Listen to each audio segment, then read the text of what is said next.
Misérables se sentent déjà de trop partout. Si en plus on leur fait comprendre qu'ils nous dérangent, ça manque d'amour.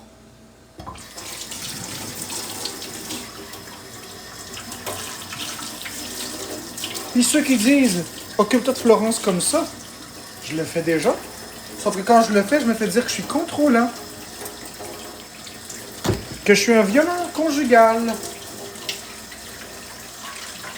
Mais que je sache, nommez-moi une seule personne en détresse sur TikTok que j'ai pas réussi à ramener.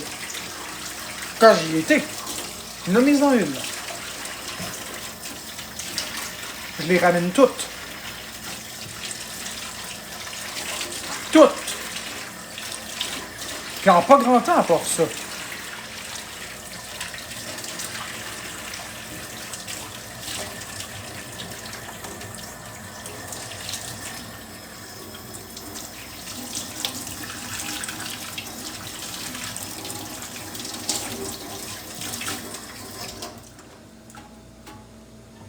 Pas de réponse.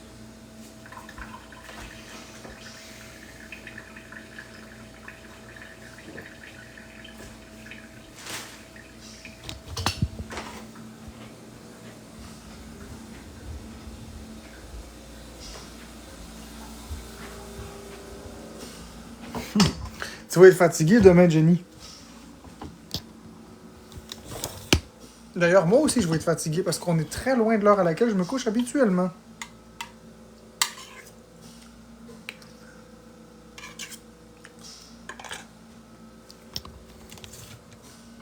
Même pogner un petit speed, ça va aller mieux. Fuck. Je viens-tu d'admettre ça en live, moi?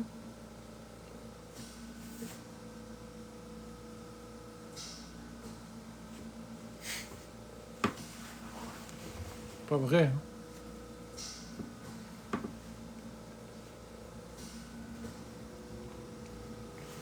Depuis le temps que Fraise, elle me suit, elle sait que c'est de l'ironie.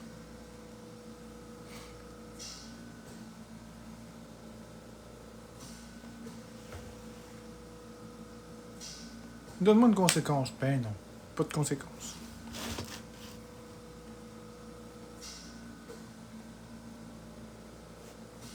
OK. Je vais te donner une conséquence, Jenny. Je t'oblige. Je t'oblige à t'aimer plus et à avoir plus confiance en toi. Et je t'oblige à continuer tes beaux efforts.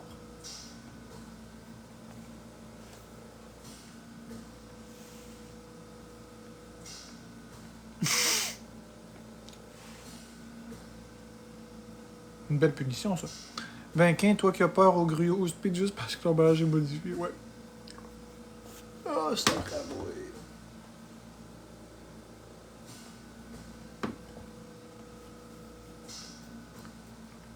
T'en prendrais du gruau au speed, hein, Fraise?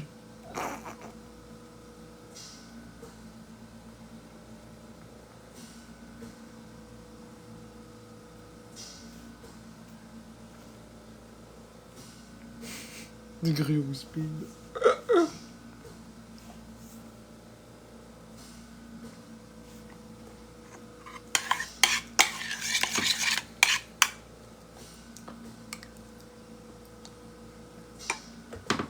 Mets-toi une petite musique douce, Jenny. Ferme ça, TikTok. Va sur YouTube. Mets-toi une petite musique douce.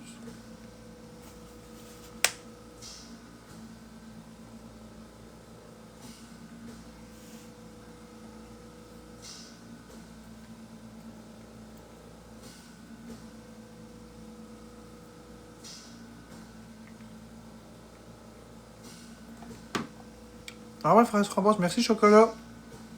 Tine. Tu te regardes en tout temps? Ou juste quand tu prends du speed, mettons? OK? Puis si tu t'acquicardes, à combien? À peu peu près. Léger, modéré, élevé. Non, je prends pas la drogue. Inquiète pas, c'est une farce.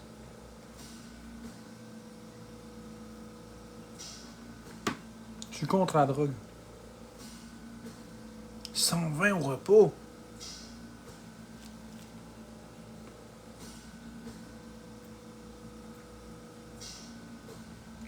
Mais c'est vite.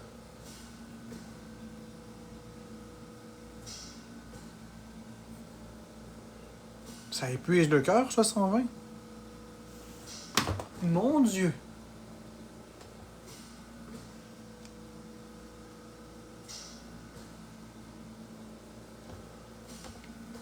À 180 par minute, ouais, dans une crise, Jenny, ouais. Dans une crise, ouais.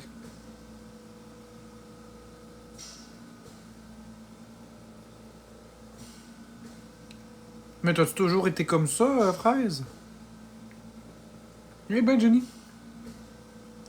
C'est ça, c'est peut-être pour ça que t'arrives pas à dormir. Mets-toi un petit quelque chose de relaxant.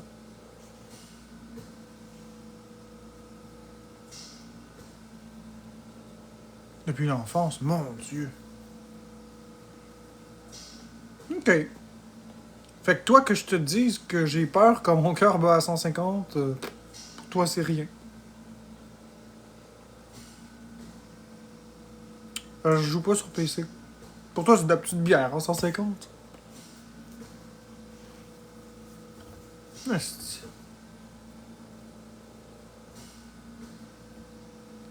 « 150, je suis en PLS, moi, là. Je suis comme au bout de ma vie. Oh, mon Dieu. Je pète des crises de panique quand je suis à 150. Même quand je tombe à 110, 115, je commence à paniquer. Ben, Fraise, faut que tu me comprennes. Mon battement de cœur, habituellement, il est à 40. Bonne nuit, Jenny.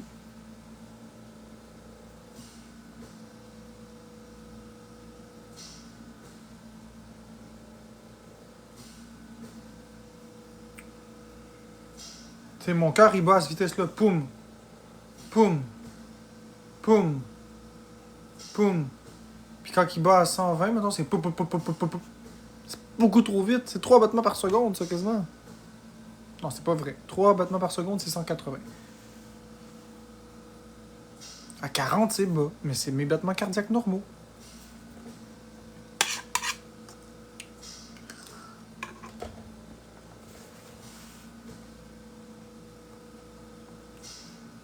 Bonne nuit, Jenny.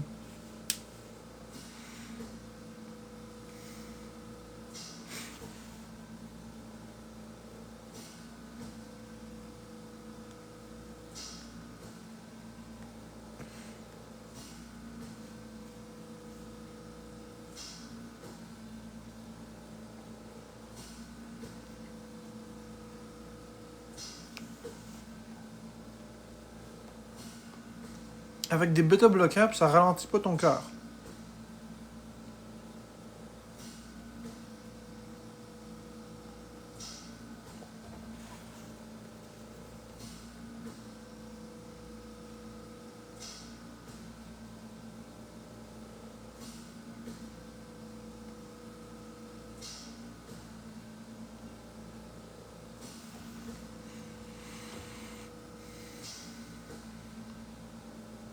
Bon.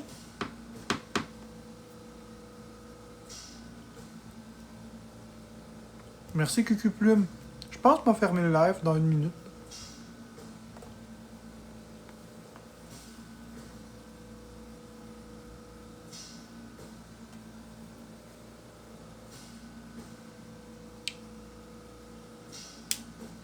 Je pense que c'est l'heure de fermer le live, les amis.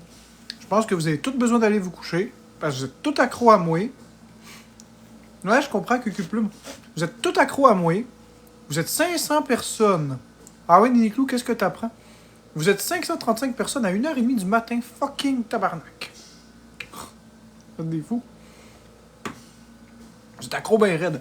Qu'est-ce que t'as appris, Niniclou? Non, je vais aller me coucher. Je vais devenir fou si je dors pas. J'apprends à pas argumenter lorsque mes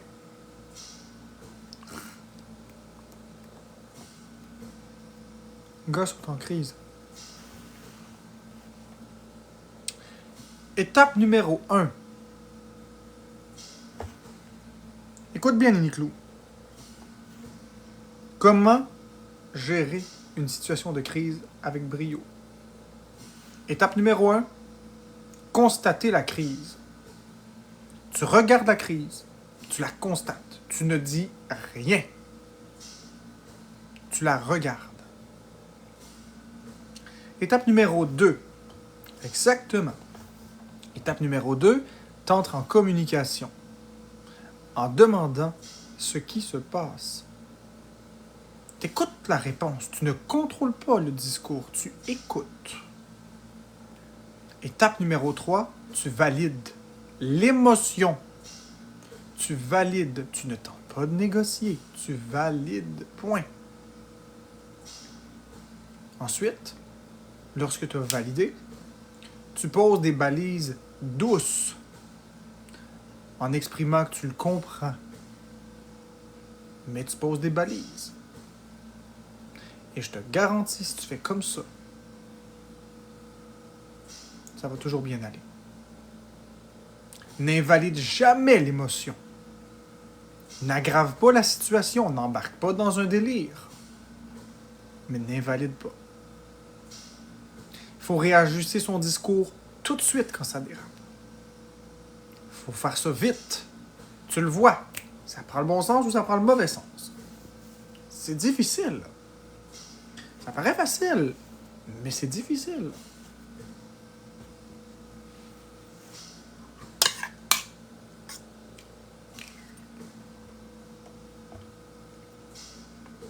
On s'en fout que t'aies raison, Niniclou. Dans la tête d'une personne là, qui est en crise, c'est elle qui a raison. Pas toi. C'est elle. Un paranoïaque. OK? Je vais te le dire comme ça. Niniclou, tu paranoïes, tu penses que le FBI t'écoute. Tu penses que le téléphone, le FBI est là.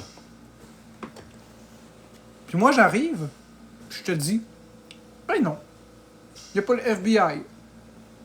Là, tu me dis, oui, il y a le FBI. Puis là, je te dis, t'arrêtes-tu, tabarnak, il n'y a pas le FBI. Pas vrai, là, tabarnak. Tabarnak. Là, tu vas arrêter ça, cette comédie-là. Tu vas te sentir comment? Mais si je te dis, t'as bien raison, le FBI t'écoute. Tu vas aggraver la situation. Qu'est-ce que tu dis à une personne paranoïaque qui est convaincue que le FBI l'écoute? Tu ne focuses pas sur ça. T'écoutes la crise. T'écoutes la paranoïa. Tu constates. Ensuite, tu fais juste poser des questions simples. Mais t'amènes la personne à se poser des questions et à répondre. Tu ne négocies pas avec. Tu ne lui dis pas que c'est faux. Tu ne lui dis pas que c'est vrai. Tu ne parles pas de perception. Si tu parles de perception, c'est comme si tu ne le prends pas au sérieux. En crise, le mot perception n'est jamais valide. Moi, je peux vous dire que lorsque je fais une crise de panique ou je pense que quelqu'un est contre moi, la dernière chose qu'il faut me dire, c'est « Marc-André, c'est tes perceptions. Ta gueule, mon esti chienne, les calices d'ici. » M'a tout de suite me virer de bord. Tu n'invalideras pas mes ressentis en disant que c'est une perception. Regarde, m'a trompé Florence avec une autre, là, puis quand elle va me regarder, je vais dire « c'est ta perception. » C'est violent de dire à quelqu'un « c'est ta perception ». Non. Ce que tu vas faire, en revanche, c'est qu'avec une personne paranoïaque, tu vas lui demander, tout simplement,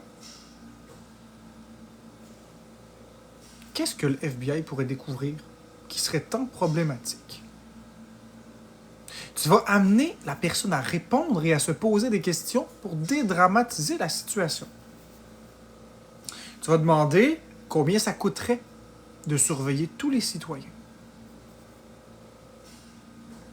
Tu pourrais aussi demander à la personne, est-ce qu'on peut regarder une vidéo de démontage de téléphone. Pour comprendre comment c'est fait un téléphone et qu'il n'y a pas de place pour ajouter un composant de plus. Est-ce que la personne pense sincèrement qu'elle est assez importante? Même le président des États-Unis a un téléphone sécurisé. Et de fil en aiguille, puis là je donne des mauvais exemples, là, mais de fil en aiguille, tu comprends le point. Tu vas poser des questions et t'ajuster en fonction. C'est ça qu'il faut que tu fasses. Il ne faut pas valider. Il ne faut pas invalider. Il faut valider le ressenti de la personne et non pas l'histoire derrière. Ce qui est important, c'est de valider l'insécurité. Je comprends que tu as peur. Je comprends ton insécurité. Pas je sais que le FBI t'écoute ou c'est pas vrai ce que tu me racontes. Dans les deux cas, tu vas foutre la merde. Je comprends. Ce que tu me dis, c'est qu'en réalité, tu as peur que... C'est comme ça qu'il faut agir, Nini Clou. Dans la paranoïa, comme dans n'importe quel trouble mental, c'est exactement comme ça qu'il faut faire. Encore plus lorsqu'il y a une perte de contact avec la réalité. Dans la paranoïa, comme dans la psychose, dans la schizophrénie, c'est une perte de contact avec la réalité. Quand la personne est en crise, elle n'est plus là. Ça sert à rien de raisonner. Tu gagneras pas. Fait que tu n'auras jamais raison. Fait que traduction, tu n'as jamais raison. Jamais. Tu ne peux pas avoir raison, c'est impossible. C'est lui qui a raison, pas toi. Fait que faut pas que tu fasses ça. C'est la meilleure façon qu'il se vire contre toi et qu'il t'écoute plus. Et ça marche pas, ça. Exactement, Nini Clou. Mais si à la place, tu fais ce que je te dis, tu vas avoir tout le contrôle que tu vas regagner. Les crises vont durer beaucoup moins longtemps. Tu vas passer de des crises qui durent des heures à 5 minutes. 10 minutes. Et au final, c'est toi qui vas gagner parce que tu vas l'avoir écouté. Et en prime, les crises vont s'espacer. En plus, en bonus. Essaie-le, tu m'en reviendras avec ça.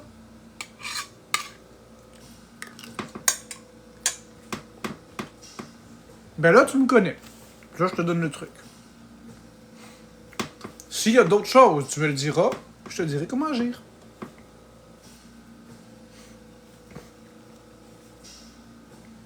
Tu t'es jamais demandé, Nini Clou, pourquoi tout le monde avec lequel j'entre en relation d'aide, il m'aime immédiatement comme ça? Pourquoi quand j'entre en relation d'aide, le monde dit toujours que je suis la meilleure personne qu'ils ont jamais connue?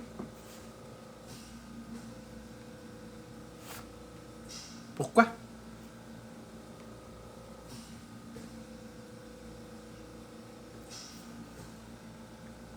Ils ont tous le même discours.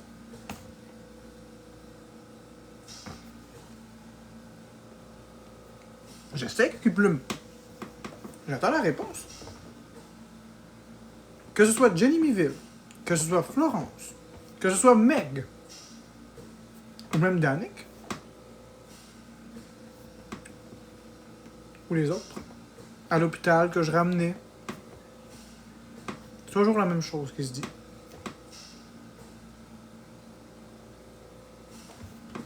Quand ton fils a un cancer à tous les jours, qui est convaincu que c'est vrai, je sais plus quoi faire.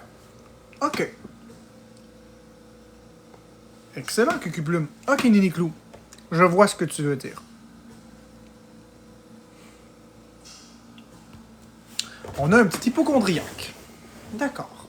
Je connais ça. J'en connais pas d'autres. Laisse-moi deviner. Tu pètes une crise parce que il te vide ton énergie. Écoute, je vais te poser des questions, puis tu... En fait, je te donne un descriptif, tu me dis si c'est ça. OK? Je te donne un descriptif, là, tu me dis si c'est ça. Tu me dis si j'ai bien compris la psychologie puis votre histoire. Ton fils te dit, j'ai un cancer. Tu prends plus le temps de l'écouter, c'est un soupir. Ben non! Y en a pas, c'est dans ta tête. Non, regarde, j'ai ce symptôme-là et ce symptôme-là. Arrête! Y en a pas! Ça ressemble-tu à quelque chose comme ça? T'es vidé de ton énergie, et voilà. Et voilà. Je vais t'expliquer quelque chose, Néni Clou, parce que tu le vis pas. La peur d'avoir un cancer, c'est d'abord et avant tout la peur de mourir. C'est donc l'insécurité. C'est donc une personne qui est anxieuse. Elle a donc besoin d'être rassurée. De se faire dire « t'en as pas de cancer, c'est dans ta tête », c'est pas rassurant. La personne sait qu'elle dérange et qu'elle est confrontante. Elle se sent de trop. Mais elle se sent surtout incomprise et pas écoutée. Alors toi, ton jeu, c'est de t'assurer que ton fils se sente en sécurité et soit rassuré. Comment faire ça? Très simple. Tu vas t'asseoir avec ton fils, puis tu vas l'écouter. Tu vas lui poser des questions. C'est toujours dans la communication. Tu vas commencer par lui demander ce qui lui fait peur dans le fait d'avoir un cancer. Chose que je suis convaincu que tu ne lui as pas demandé parce que tu étais tellement tanné qu'il te parle de ça que tu t'es même pas intéressé à pourquoi il a peur. Donc, tu vas t'asseoir, tu vas lui poser la question. De quoi tu as peur? C'est la première étape. Deuxième étape, qu'est-ce qui te fait croire que tu as un cancer? Puis là, il va te raconter des trucs. Puis là, tu vas lui demander depuis... Puis là, tu vas lui demander cette question qui est comique, mais qui est révélatrice. Écoute bien cette question-là. Tu dis que tu as un cancer. Depuis combien de temps? Et cette question est puissante. C'est une question de manipulation. Ça fait combien de temps qu'il y a un cancer? Est-ce que ça fait 6 ans? Parce que j'en connais pas beaucoup des cancers qui durent beaucoup d'années. Je connais des cancers qui durent en quelques mois. Mais des cancers qui sont stables puis qui se dégradent pas rapidement, j'en connais pas vraiment. Il y en a pas, Néni Clou. Fait que tu vas lui demander, ça fait combien d'années que tu as le cancer? Après ça, une petite recherche sur Internet va démontrer le reste. Tu peux aussi aller avec les symptômes. Tu lui demandes, qu'est-ce qui te fait croire que? Parle-moi de tes symptômes. Dans le fond, ce que tu veux faire à ton fils, c'est l'autonomiser. Lui donner des outils diagnostiques. Quelque chose de concret. Non pas pour s'enfermer dans sa peur, mais pour justement invalider ses propres ressentis. Ce que tu veux, c'est lui donner les outils de reconnaître qu'il n'a pas le cancer. De sorte à ce qu'il ne te chale plus. Tu sais, mettons, un des signes de cancer qui arrive dans les stades avancés, c'est l'amaigrissement marqué. A-t-il un amaigrissement marqué? Quelqu'un qui a un cancer a un système immunitaire extrêmement affaibli. Attrape-t-il souvent des maladies? Rhume, grippe, infection quelconque des voies respiratoires? Parce que le cancer, ça épuise. Est-il plus épuisé? Attrape-t-il des infections? Maigrit-il à vue d'œil? A-t-il un malaise quelconque? Pas un mal de bras ou... Non, un vrai malaise. Est-il encore capable de faire ses activités quotidiennes? Est-ce qu'il se sent confus? A-t-il un problème avec son goût? Parce que lors de certains types de cancers, les personnes peuvent avoir des problèmes avec les goûts. Avaler la nourriture peut être super compliqué. A-t-il des malaises? Les selles sont-elles normales? C'est ça que tu veux. Tu veux l'amener à penser par lui-même et à se rendre compte par lui-même que cette peur est ridicule. Ensuite, demande-lui quel âge il a. Un cancer, ça arrive à quel âge? Bien qu'il n'y ait pas d'âge pour un cancer. Les statistiques sont claires. C'est des maladies de personnes plus âgées. Très rares les enfants qui ont des cancers. Très rares. Sainte-Justine, c'est rempli. Oui. Mais Sainte-Justine, c'est tout petit par rapport au Québec, n'est-ce pas? C'est ça que tu dois faire, Néni Clou. C'est ça que tu dois faire. tu dois lui poser des questions de manipulation. Des questions qui vont remettre en cause son propre raisonnement. Pour qu'il t'amène des réponses par lui-même. Ces réponses qu'il va donner vont invalider ses propres pensées. Et il va gagner de l'autonomie. Toi, tu vas avoir la calice de paix. Simple de même. Faut pas que tu le prennes de haut. Faut que tu le fasses sincèrement. Tu vas gagner. Puis il va gagner.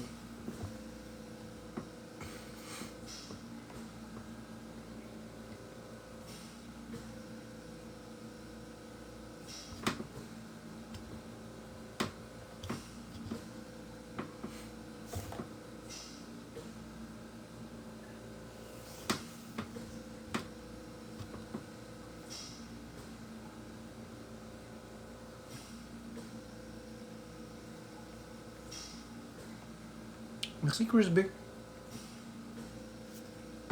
Je sais pas si t'es encore là, Nico. Bien sûr que tu vas pouvoir me parler après, pas de problème.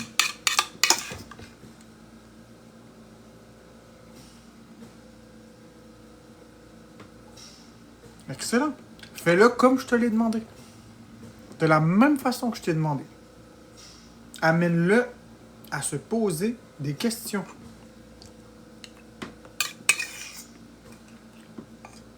Ne lui donne aucune réponse toute faite.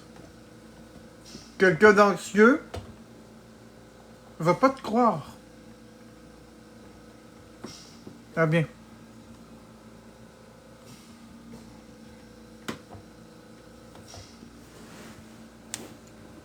T'as la phobie de prendre un avion.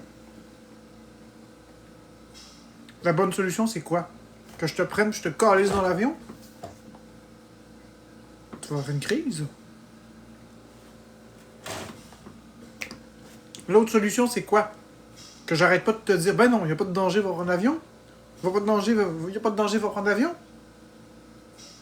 La personne qui a peur d'avion va dire, oui, mais des écrasements. Oui, mais... Tu ne gagneras pas. Tu n'as pas raison. Une phobie, c'est irrationnel. Le rationnel ne gagne pas. Tu dois donc lui poser des questions. Pourquoi as-tu peur de prendre l'avion? Pourquoi as-tu peur des avions?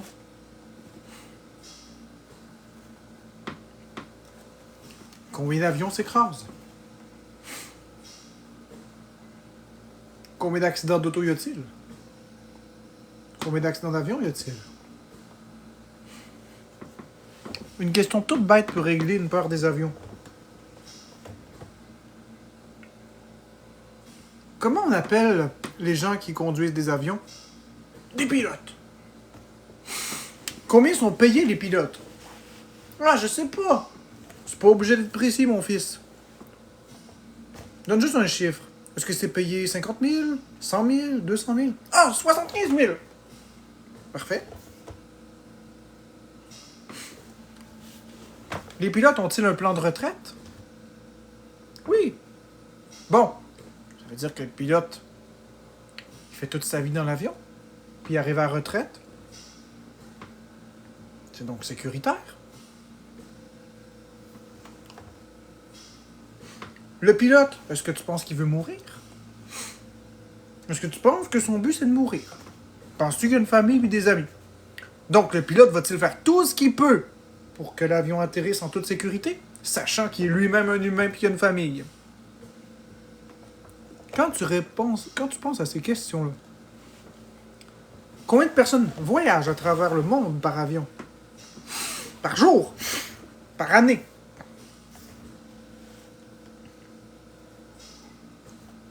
Poser ces questions-là, c'est amener une réponse. Une réponse qui invalide sa propre peur quand il va y répondre par lui-même.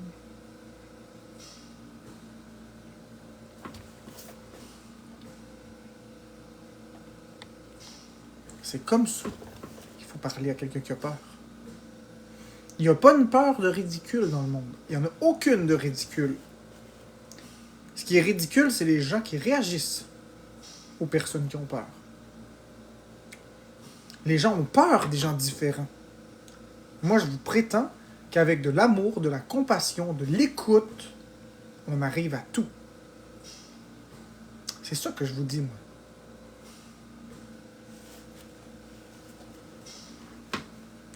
Il faut juste être sincère dans notre idée et accepter de laisser toutes nos idées de côté pour écouter la personne. Déconstruire ses biais de confirmation. Déconstruire ses préjugés.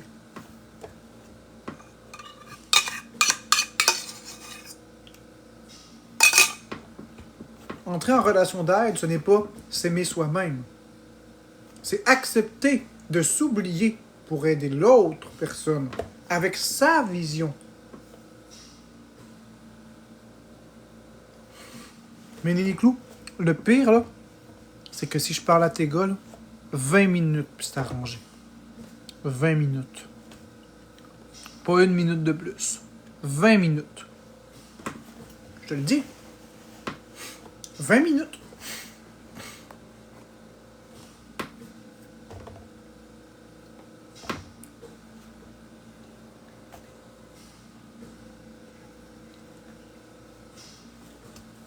Je suis pas psychiatre.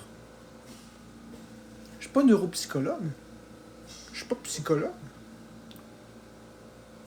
Je suis humain. J'en ai vécu beaucoup dans ma vie. Je sais ce que c'est se faire juger.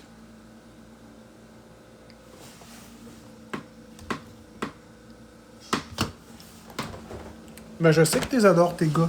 Toutes les mamans du monde aiment leurs enfants. En passant, Nini Clou, bonne fête des mères.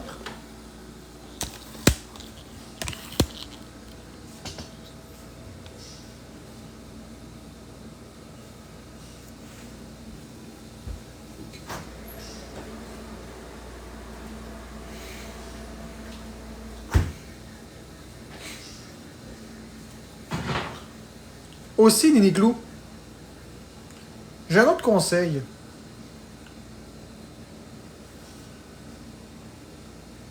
J'ai une autre question pour toi. Qui est un conseil. Est-ce que tu as essayé de te rabaisser face à tes gars? La question que je te pose est complètement stupide. Tu vas me dire, mais est-ce que tu as parlé de tes peurs à tes enfants? Est-ce que tu leur as expliqué que c'est normal d'avoir des peurs? Est-ce que tu leur as ouvert ta vulnérabilité et parlé de tes propres peurs à toi? Comme ça, ils se sentiraient moins seuls. Non pas pour leur inculquer une peur. Tu leur expliques pas la raison du pourquoi, du comment t'as peur. Mais t'exprimes ta peur. T'exprimes ta peur. Puis tu dis qu'est-ce que tu fais pour la relever. Que c'est pas une fatalité. Mais ouvrir ta vulnérabilité, ça pourrait te donner un lien de confiance et de proximité encore plus proche et plus marqué, plus solide. Que de juste avoir l'air d'une germaine qui dit fais ça, fais ça, fais ça.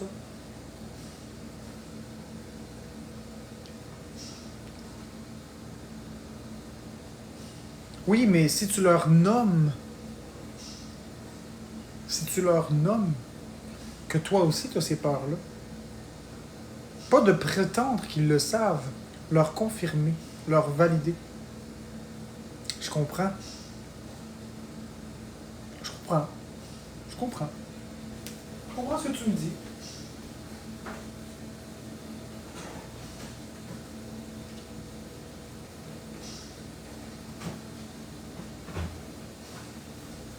Fait que Nini Clou, ce que tu me dis, c'est que toi aussi, t'es hypochondriaque dans le fond. T'es hypochondriaque.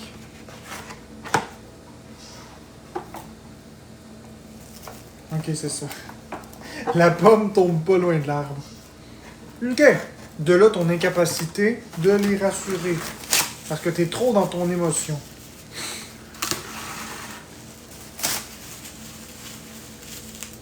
Ils ont sûrement dû voir des mécanismes de compensation. Vérifier le rythme cardiaque, regarder ci, regarder ça. Même si c'est moins pire. Les enfants reproduisent les schémas.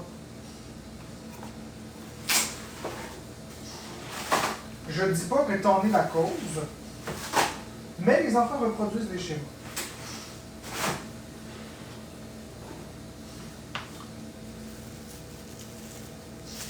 Je vais te donner un exemple concret, je vais vous dire un secret. Entre nous, parce qu'il est rendu tard, il est rendu 2 heures du matin, je vais vous expliquer une chose réelle de la vie. Si ça peut vous aider. Si Nini Clou, ça peut t'aider, je vais t'expliquer quel est le lien de cause à effet. Moi, Nini Clou, j'ai une mère qui est extrêmement fanatique de la propreté. Quand j'étais jeune, ma mère nettoyait toujours. Mais il y a une chose que ma mère m'a toujours dit.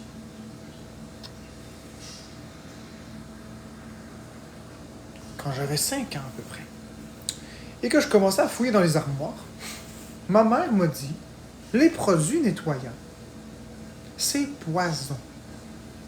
Pour me faire comprendre de ne pas en mettre dans ma bouche, elle m'a dit que quand il y avait le logo de la tête de mort, une goutte dans la bouche et c'est mortel. C'est pas beaucoup une goutte, là. Sais-tu qu'est-ce que ça l'a fait? Ma mère, elle voulait juste s'assurer que je ne le boive pas. Sais-tu qu'encore aujourd'hui, à 32 ans, j'ai des séquelles de ça? Sais-tu qu'aujourd'hui, à 32 ans, j'ai encore des séquelles de ça? C'est pour ça que je n'utilise pas de produits nettoyants. Parce qu'à chaque fois que j'utilise un produit nettoyant, il faut que je me mette la face comme ça pour être sûr de ne pas recevoir une goutte dans la bouche. Parce que si je reçois une goutte dans la bouche, mon cerveau va mémoriser que j'allais mourir. Une goutte dans la bouche, puis c'est fini. T'es mort.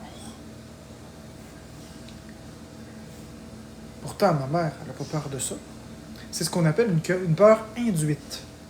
Mais lorsqu'une peur est induite, elle est amplifiée ensuite. Surtout s'il y a un schéma de comportement répétitif. Un père qui regarde toujours son rythme cardiaque, oh mon Dieu, mon cœur bat vite. Ça l'enseigne à l'enfant que c'est dangereux. Puis un enfant, ça connaît rien du monde. Alors il va grandir dans un schéma où quand le cœur va battre vite, c'est dangereux. C'est vrai ce que je dis, là.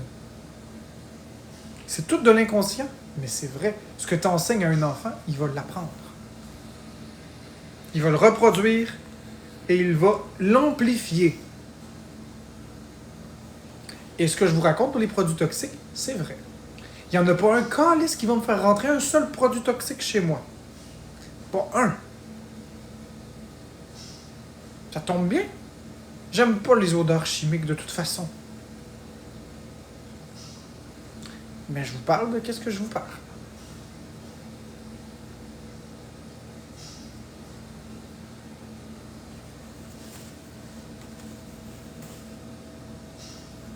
C'est pour ça que j'ai pas de produits toxiques. Et j'en aurai jamais.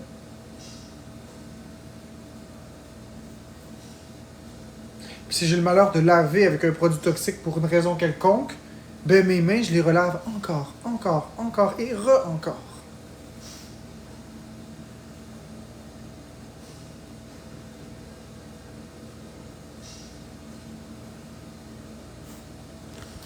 Je suis pas fou. C'est le schéma qu'on m'a appris. Ça peut se déconstruire, mais j'en ai pas envie. C'est trop souffrant, c'est trop ancré en moi. C'est plus simple rendu là de les éviter.